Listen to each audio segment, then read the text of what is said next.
바른정당 얘기를 안 여쭤볼 수가 없는데요. 네. 일이 될 줄 아셨습니까? 저는 그래서 입당을 안 했잖아요.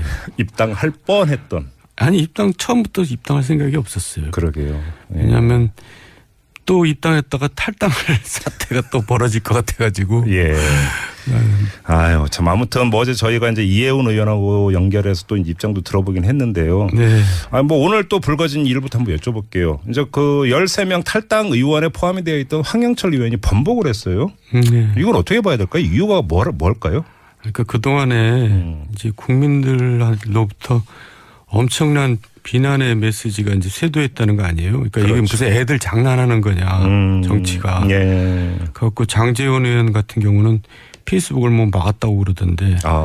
그러니까 이제 지금 우왕좌왕하는 겁니다. 햄릿도 아니고. 그러면 탈당한 의원들이 그 이렇게까지 그 반발 내지 비난 여론이 있을 걸 몰랐다 이렇게 봐야 되는 겁니까?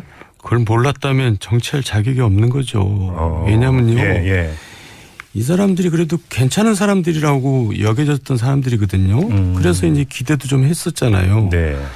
그런데 정말 우스운 일은 뭐냐면 지난 경선 과정에 유승민 남길 경선 과정에 유승민이 단일화를 하겠다 그랬어요. 보수 후보 단일화 주장했었죠. 네. 그래가지고 당 이제 나머지 사람들이 그건 당의 정체성이 위배된다 해서 당론으로 단일화는 안 된다고 했던 사람들입니다. 예. 그러다가 이제 또 정작 선거가 이제 시작되니까 유승민은 또 단일화 안 한다고 그러고 이 사람들은 또 단일화 하자고 그러고. 예. 그러니까 정치를 해도 이렇게 할 수가 있는가. 그러니까 정말 괜찮은 사람들인 줄 알았더니 사실 형편없는 사람들이구나. 이게 이제 그 정치의 가변성 얘기할 때마다 흔히 그 비유들은 정치는 생물이다란 말로는 합리화될 수 없는 현상이다 이렇게 봐야 됩니까? 생물이라기보다도 예. 자기의 그 이해관계에 따라서 이렇게 언제라도 바꿀 수 있다는 게 정말 참 실망스러운 거죠. 저 근데 여기서 좀 상징적인 두 사례만 뽑아서 한번 질문을 드려볼게요. 첫째 그 탈당했던 의원들 중에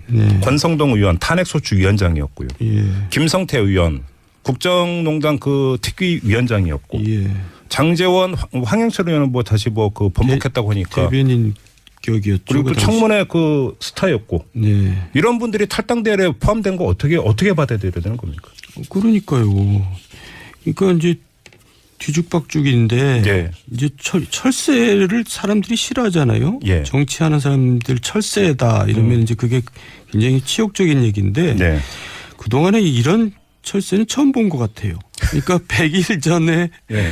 탈당을 했는데 새누리당을 이제 비판하면서 그러니까 국정농단 세력들이 반성을 못하고 있다. 박근혜 이제 탄핵을 주장하면서 탈당했잖아요. 100일도 되기 전에 이제 또 다시 돌아가겠다. 이 철새 중에 왕철새들인 거죠. 그러니까 그래요. 저도 다시 한번 보게 되더라고요. 이 사람들이 정말 이 정도였나. 그럼 그리고 또 재밌는 게 이 사람들이 또 다 그 김무성 계라고 할 수 있는 사람들이거든요. 그럼 그 질문도 같이 드릴게요. 어제 이해운 의원에게 이 질문을 드렸는데 이른바 김무성계로 분류되는 의원들이 이제 대부분이라고 탈당한 의원들이. 근데 김무성 의원 본인은 남았다. 도대체 이게 무슨 시츄에이션이냐 이런 그 분석도 있지 않았습니까? 어떻게 봐야 되는 겁니까? 그러니까 상의를 했다고 분명히 봐야죠. 김무성 의원이 그렇게 해라 그랬겠죠. 김무성 의원이 그렇게 하라고 했다고? 근데 본인은 차마 이제 움직인다는 게 자기 그동안에 자기 어떤 이미지에 이제 치명적인 이제 거의 결정적인 유해가 될 것 같으니까. 그러면 김무성 의원은 시간차를 두고 지금 나중에 할 것이다 이렇게 보시는 겁니까? 결국 대선 끝나면은 이제 바른당이 이제 어떻게 공중분해될 것 같은 느낌이 이제 저도 들거든요. 그래요? 네, 이제 그때 이제 자기는 움직이겠다고 그런 생각을 하겠죠. 그 문제는 좀 이따 한번 좀 종합을 여쭤보고 또 하나 이제 그 정반대편에서 아주 극명한 또 사례가 뭐였냐면 자유한국당 내 이른바 그 친박을 넘어서 진박으로 분류되는 의원들이 조금 아까 말씀드렸던 그런 어떤 그 탄핵에 앞장섰던 의원들은 절대 받아서는 안 된다. 라고 지금 강력히 반발하고 나선 현상은 어떻게 읽어야 되는 겁니까? 이 사람들은 정말 질긴 사람들이에요.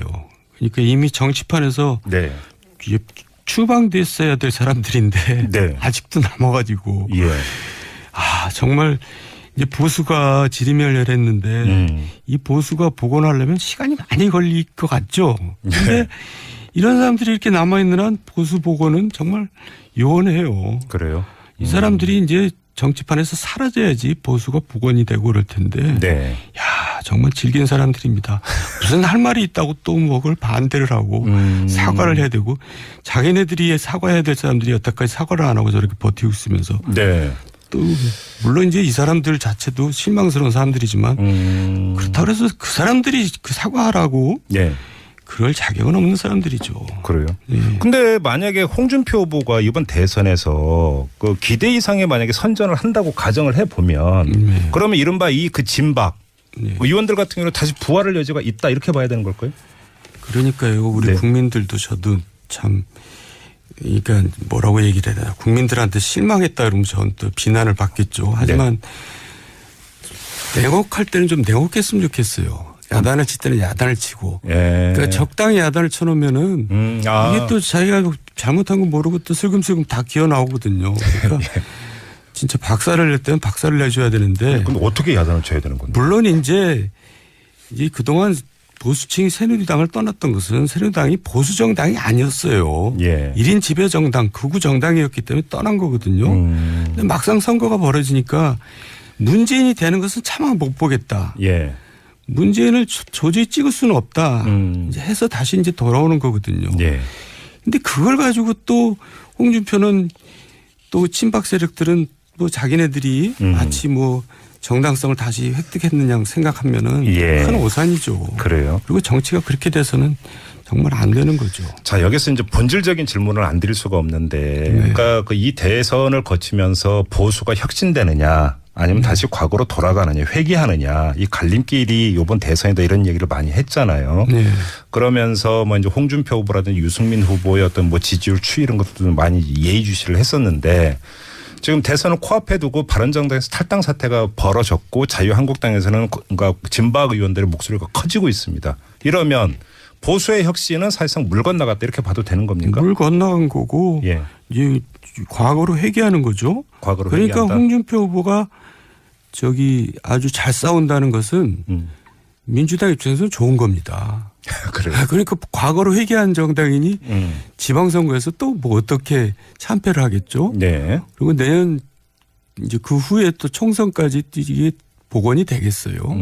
이 과거로 회귀만 하고 있으니. 그러니까 홍준표 후보가 선전하는 것이 이제 민주당이 어차피 집권할 텐데 오히려 더 좋을 겁니다, 아마. 아, 그래요? 과거로 회귀하니 국민들이 또 얼마나 실망하겠어요. 그러면 그거는 그러니까 홍준표 후보 이제 득표율이 어느 정도가 되느냐고 또 아주 긴밀히 연결돼 있다고도 볼 수 있겠네요. 그리고 또 홍준표 후보가 선전하는 게 아니고 보수 세력들이 이제 차마 이제 아까 얘기했지만은 문재인을 찍을 수가 없다 그래서 표를 주는 건데 또 자기가 무슨 선전한 것처럼 착각하면 안 되죠. 근데 좀 여기서 보수 정치권 말고 이제 보수 성향이 유권자층으로 이제 시선을 돌려서 그것도 사실 단일 집단이라고 볼 수는 없지 않습니까? 그 중에는 상당히 어떤 합리적이고 개혁적 성향을 띠고 있는 분들도 많이 계시고. 근데 그런 분들은 왜 바른정당 유승민 후보를 선택하지 않았을까요? 그러니까요. 저도 거기에 대해서 저도 사실 똑같이 고민 중인데요.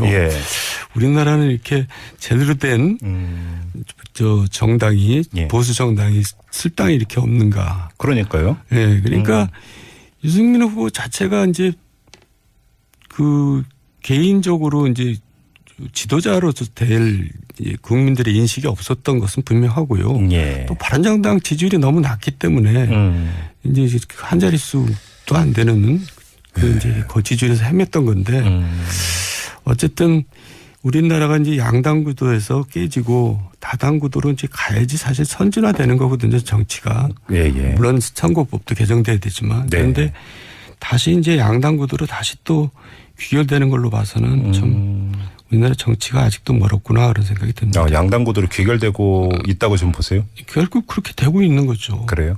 조금 전에 이제 그 의원님께서는 바른정당은 결국은 존속하기 힘들 것이라고 이제 진단을 하셨는데 근데 오히려 지금 역풍이 불고 있는 게 탈당 사태 이후로 바른정당의 당원 가입도 많이 늘고 있고 후원금 뭐 10배인가 이렇게 뛰었다고 하는데요. 그럼 이건 그냥 잠깐 반짝 현상이다 이렇게 보세요? 일시적인 동정심이죠. 그래요? 그러니까 뭐 그거는 뭐 선거에 큰 뭐 영향을 줄 것 같지는 않고요.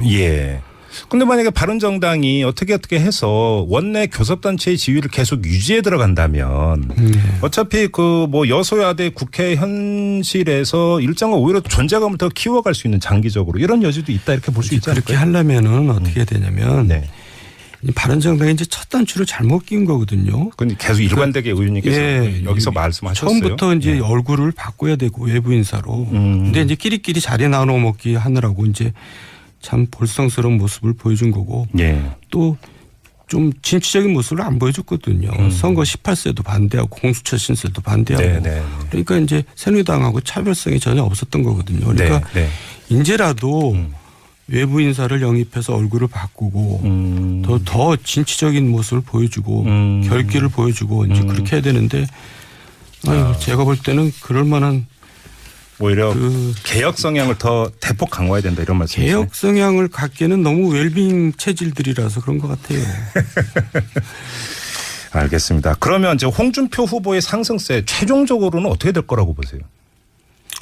그 안철수 후보를 역전할 수도 있죠. 배제할 수 없는데요.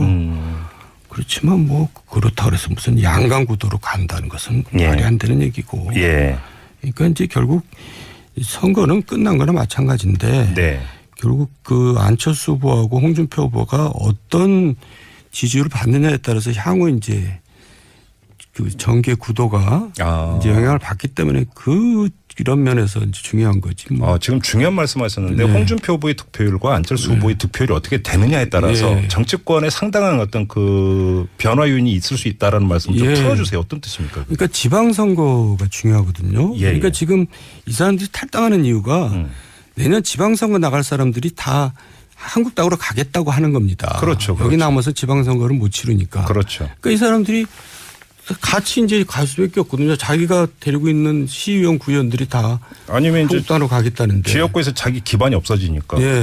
기반이 자기 데리고 있는 사람들이 간다는 건 기반이 없어진 거나 같은 얘기죠. 그러니까 그런데 이제 국민의당도 또 마찬가지거든요. 국민의당도 지방선거를 어떻게 치를 것이냐. 지금 선거 결과에 따라서 이제 그게 영향을 주죠. 그래서 지방선거를 이제 다 가면은 시간이 지방선거로 갈수록 다시 또 이제 이합집산이 일어날 거라 이런 얘기죠.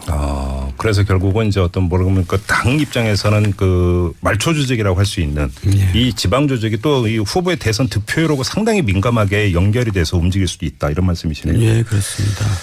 알겠습니다. 자, 대선 전에 이제 그 직선은 오늘이 마지막인 거였습니다. 다음 주 이제 대선 바로 다음 날. 네, 그렇네요. 그때는 좀 이제 잠깐 모시고 자세히 한번 대선 결과를 갖고 이야기하는 걸로 하고요. 오늘 여기서 마무리하겠습니다. 고맙습니다, 의원님. 수고하셨습니다. 네, 지금까지 정두원 전 의원이었습니다. 어떻게 받아들여야 되는 겁니까? 그러니까요. 그러니까 이제 뒤죽박죽인데 이제 철새를 사람들이 싫어하잖아요. 정치하는 사람들 철새다 이러면 이제 그게 굉장히 치욕적인 얘기인데 그동안에 이런 철새는 처음 본 것 같아요. 그러니까 100일 전에 탈당을 했는데 새누리당을 이제 비판하면서 그러니까 국정농단 세력들이 반성을 못 하고 있다. 박근혜 이제 탄핵을 주장하면서 탈당했잖아요. 100일도 되기 전에 이제 또 다시 돌아가겠다. 이 철새 중에 왕철새들인 거죠. 그러니까 그래요. 저도 다시 한번 보게 되더라고요. 이 사람들이 정말 이 정도였나. 그리고 또 재밌는 게 이 사람들이 또 다 그 김무성 계라고 할 수 있는 사람들이거든요. 그럼 그 질문도 같이 드릴게요. 어제 이혜훈 의원에게 이 질문을 드렸는데 이른바 김무성계로 분류되는 의원들이 이제 대부분이라고 탈당하는 의원들이. 근데 김무성 의원 본인은 남았다. 도대체 이게 무슨 시츄에이션이냐 이런 그 분석도 있지 않았습니까? 어떻게 봐야 되는 겁니까? 상의를 했다고 분명히 봐야죠. 김무성 의원이 그렇게 해라 그랬겠죠. 김무성 의원이 그렇게 하라고 했다고? 근데 본인은 차마 이제 움직인다는 게 자기 그동안에 자기 어떤 이미지에 이제 치명적인 이제 거의 결정적인 유해가 될 것 같으니까. 그러면 김무성 의원은 시간차를 두고 지금 나중에 할 것이다 이렇게 보시는 겁니까? 결국 대선 끝나면은 이제 바른당이 이제 어떻게 공중분해될 것 같은 느낌이 이제 저도 들거든요. 그래요? 네, 이제 그때 이제 자기는 움직이겠다고 그런 생각을 한 페이스북을 뭐 막았다고 그러던데. 그러니까 이제 지금 우왕좌왕하는 겁니다. 햄릿도 아니고. 그러면 탈당한 의원들이 이렇게까지 반발 내지 비난 여론이 있을 걸 몰랐다 이렇게 봐야 되는 겁니까? 그걸 몰랐다면 정치할 자격이 없는 거죠. 왜냐면요. 이 사람들이 그래도 괜찮은 사람들이라고 여겨졌던 사람들이거든요. 그래서 이제 기대도 좀 했었잖아요. 네. 그런데 정말 우스운 일은 뭐냐면 지난 경선 과정에 유승민 남길 경선 과정에 유승민이 단일화를 하겠다 그랬어요. 보수 후보 단일화 주장했어요. 네. 그래가지고 당 이제 나머지 사람들이 그건 당의 정체성에 위배된다 해서 당론으로 단일화는 안 된다고 했던 사람들입니다. 그러다가 이제 또 정작 선거가 이제 시작되니까 바른정당 얘기를 안 여쭤볼 수가 없는데요. 네. 일이 될 줄 아셨습니까? 저는 그래서 입당을 안 했잖아요. 입당할 뻔했던. 아니 처음부터 입당할 생각이 없었어요. 그러게요. 왜냐하면 또 입당했다가 탈당할 사태가 또 벌어질 것 같아가지고. 예. 아유, 참 아무튼 어제 저희가 이제 이해운 의원하고 연결해서 또 입장도 들어보긴 했는데요. 네. 오늘 또 불거진 일부터 한번 여쭤볼게요. 이제 13명 탈당 의원에 포함이 되어 있던 황영철 의원이 번복을 했어요. 네. 이걸 어떻게 봐야 될까요? 이유가 뭘까요?